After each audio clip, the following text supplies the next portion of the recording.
নমস্কার। আজকে ভিডিওটি মারাঠা সাম্রাজ্য থেকে 50টি প্রশ্ন উত্তর সহ আলোচনা করব। প্রথম প্রশ্ন দেখে নেব, মারাঠা সাম্রাজ্যের প্রতিষ্ঠাতা কে ছিলেন? মারাঠা সাম্রাজ্যের প্রতিষ্ঠাতা হলেন শিবাজী Maharaj. Option A correct answer. পরের প্রশ্ন, শিবাজী মহারাজ কোন সালে জন্মগ্রহণ করেছিলেন? না, তিনি 1630 সালে জন্মগ্রহণ করেছিলেন। শিবাজী মহারাজ কোথায় জন্মান? না, শিবনাথ দুর্গে। অপশন বি, শিবাজী মহারাজ তিনি শিবনাথ দুর্গে জন্মগ্রহণ করেন। শিবাজীর মাতা কে ছিলেন? শিবাজীর মাতা ছিলেন Jijabai. Option A Jijabai correct answer. আচ্ছা, পরের প্রশ্ন, শিবাজীর পিতা কে ছিলেন? শিবাজী মহারাজের পিতা ছিলেন Shahaji Bhonsle. Option C correct answer. Next question দেখে নেব, শিবাজী মহারাজের রাজধানী কোন দুর্গে ছিল? না, রায়গড় দুর্গে ছিল। Option B correct answer. আচ্ছা, পরের প্রশ্ন, শিবাজী মহারাজ কবে ছত্রপতি হিসাবে অভিষিক্ত হন? না, 1674 খ্রিস্টাব্দে। Option C correct answer. আচ্ছা, পরের প্রশ্ন, শিবাজীর অভিষেক কোন স্থানে অনুষ্ঠিত হয়েছিল? শিবাজীর অভিষেক রায়গড় দুর্গ। অপশন সি রায়গড় দুর্গে অনুষ্ঠিত হয়েছিল। আচ্ছা, শিবাজী মহারাজ কোন সেনাপতি দিয়ে আফজল খানের বিরুদ্ধে যুদ্ধে নামেন? Tanaji. Option A Tanaji is the correct answer. আচ্ছা, পরের প্রশ্ন, আফজল খানের সাথে শিবাজীর যুদ্ধ কোথায় হয়েছিল? না, প্রতাপগড়ে হয়েছিল। অপশন বি, আফজল খানের সাথে শিবাজীর যুদ্ধ হয়েছিল প্রতাপগড়ে।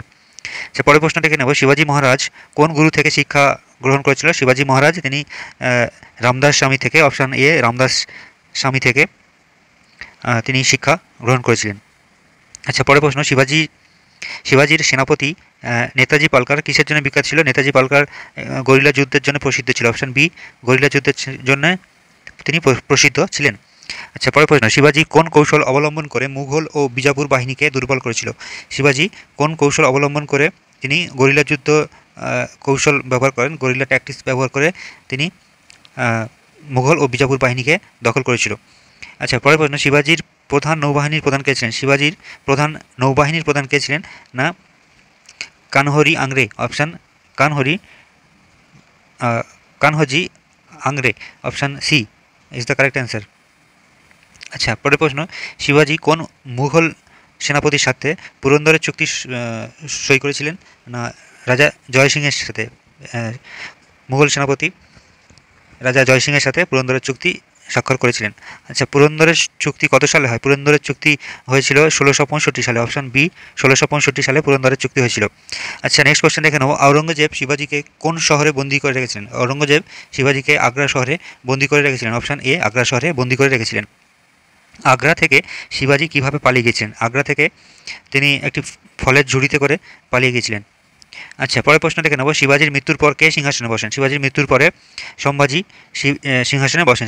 শিবাজীর মৃত্যুর পরে সম্ভাজি সিংহাসনে বসেন। আচ্ছা, সম্ভাজি কোন সালে সিংহাসনে বসেন? না, 1680 সালে। অপশান বি, 1680 সালে সম্ভাজি সিংহাসনে বসেন। আচ্ছা, পরের প্রশ্ন, সম্ভাজির মৃত্যুর পর কে রাজত্ব করেন? সম্ভাজির মৃত্যুর পর রাজারাম রাজত্ব করেন। অপশান এ রাজারাম রাজত্ব করেন। শিবাজীর পরে সম্ভাজি বসেন আর সম্ভাজির পরে রাজারাম বসেন। আচ্ছা, পরের প্রশ্ন, শিবাজীর প্রশাসনিক ব্যবস্থাকে কি বলা হতো? শিবাজীর প্রশাসনিক ব্যবস্থাকে বলা হতো অষ্টপ্রধান মণ্ডল। অপশান এ অষ্টপ্রধান মণ্ডল বলা হতো। শিবাজীর প্রশাসনিক ব্যবস্থাকে অষ্টপ্রধান মণ্ডল বলা হতো। অষ্টপ্রধান মণ্ডলে সেনাপতিদের পদটিকে কি বলা হতো? অষ্টপ্রধান মণ্ডলে সেনাপতিদের পদটিকে সেনাপতিই বলা হতো। অপশান এ সেনাপতি বলা হতো। এখানে আরও অপশান আছে, মন্ত্রী, বিচারপতি, সচিব, এগুলো নয়, সেনাপতি বলা হতো। আচ্ছা, পরের প্রশ্ন, শিবাজীর রাজস্ব ব্যবস্থা কোন পদ্ধতির উপর ভিত্তি ছিল? শিবাজীর রাজস্ব ব্যবস্থা কোন পদ্ধতির উপর ভিত্তি ছিল? না, রাওয়াতারি ব্যবস্থা। অপশান বি, রাওয়াতারি ব্যবস্থার উপরে ভিত্তি ছিল। আচ্ছা, পরের প্রশ্ন দেখে নেব, শিবাজী কোন কর আরোপ করেছিলেন বিদেশি ব্যবসায়ীদের উপরে? বিদেশি ব্যবসায়ীদের উপর শিবাজী যৌথ কর আরোপ করেছিলেন। আচ্ছা, পরের প্রশ্ন, শিবাজী কোন দ্বিতীয় কর সংগ্রহ করতেন? শিবাজী স্বদেশমুখী নামক একটি কর সংগ্রহ করতেন, স্বদেশমুখী। আচ্ছা, পরের প্রশ্ন, শিবাজীর মৃত্যু হয়েছিল 1680 সালে। অপশান বি, 1680 সালে শিবাজী মৃত্যুবরণ করেন।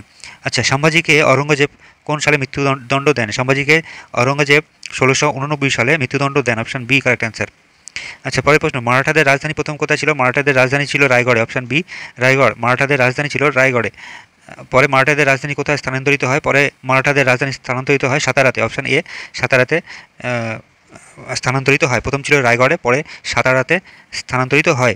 আচ্ছা, শাহু কোন যুদ্ধে মুঘলদের দ্বারা বন্দী হয়েছিলেন? শাহু কোন যুদ্ধে মুঘলদের দ্বারা বন্দী হয়েছিলেন? না, ব্যাটেল অফ খেদ, খেদের যুদ্ধে।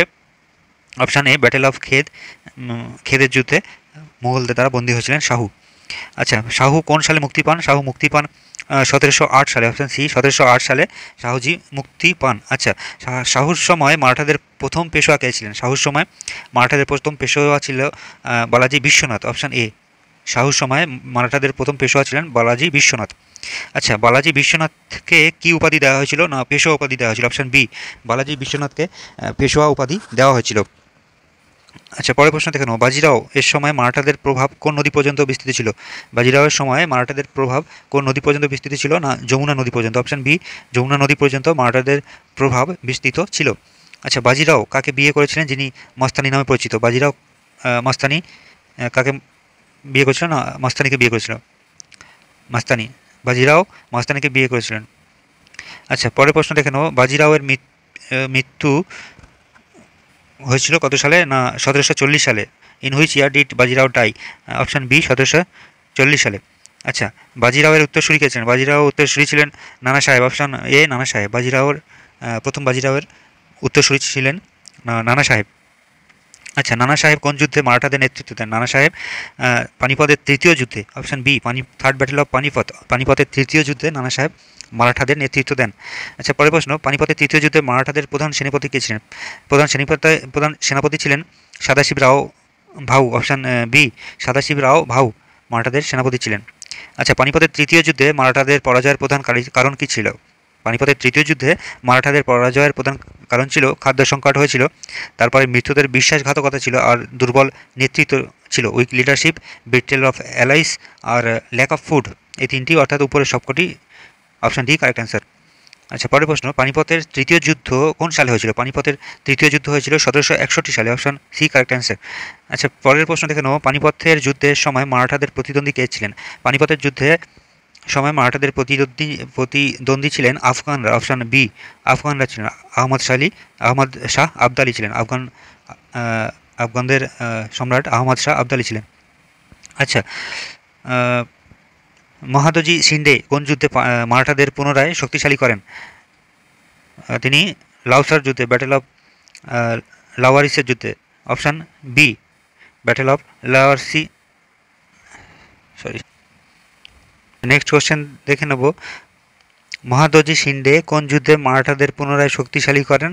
তিনি লাসওয়ারির যুদ্ধে। অপশান বি, লাসওয়ারির যুদ্ধে মারাঠাদেরকে পুনরায় শক্তিশালী করেন। আচ্ছা, পরের প্রশ্ন। পেশোয়া মাধবরাও প্রথমের সময় মারাঠা সাম্রাজ্য কিভাবে ফিরে আসে? না তখন সামরিক শক্তির দ্বারা, কূটনীতির দ্বারা, আর প্রশাসনিক সংস্কারের দ্বারা আবার মারাঠা সাম্রাজ্য ফিরে আসে। আচ্ছা, পরের প্রশ্ন। 1775 সালের প্রথম ইংরেজ মারাঠা যুদ্ধের ফলাফল কী হয়েছিল? ইংরেজ মারাঠা যুদ্ধের ফলে ট্রিটি অফ সলবাই অর্থাৎ সলবাইয়ের চুক্তি হয়েছিল। আচ্ছা, পরের প্রশ্ন। দ্বিতীয় ইংরেজ মারাঠা যুদ্ধের সময় কোন সালে হয়েছিল? না 1803 থেকে 1805 সালে। অপশান বি, 1803 থেকে 1805-এ দ্বিতীয় ইংরেজ মারাঠা যুদ্ধ হয়েছিল, সেকেন্ড অ্যাংলো মারাঠা ওয়ার। আচ্ছা, পরের প্রশ্ন। থার্ড অ্যাংলো মারাঠা যুদ্ধের ফলাফল কী হয়েছিল? থার্ড অ্যাংলো মারাঠা যুদ্ধের ফলে ব্রিটিশদের জয়লাভ করেছিল, আর মারাঠা সাম্রাজ্য শেষ হয়েছিল। Option B. আচ্ছা, পরের প্রশ্ন দেখে নেব। মারাঠা সাম্রাজ্যের পতনের চূড়ান্ত বছর কোনটি? না 1818 সালে। অপশান সি, 1818 সালে মারাঠা সাম্রাজ্য পতন ঘটে। আচ্ছা, 1818 সালে মারাঠাদের শেষ পেশোয়া কে ছিলেন? মারাঠা সাম্রাজ্য যখন পতন ঘটে তখন শেষ পেশোয়া ছিলেন বাজিরাও, দ্বিতীয় বাজিরাও। অপশান এ, দ্বিতীয় Bajirao is the correct answer. তো এই গেল মারাঠা সাম্রাজ্য থেকে কিছু গুরুত্বপূর্ণ প্রশ্ন। আশা করি তোমাদের এগুলো খুব কাজে লাগবে। যদি কিছু ভুল হয়ে থাকে অবশ্যই কমেন্ট বক্সে জানিও, আর যারা নতুন আছো অবশ্যই সাবস্ক্রাইব করো। ধন্যবাদ।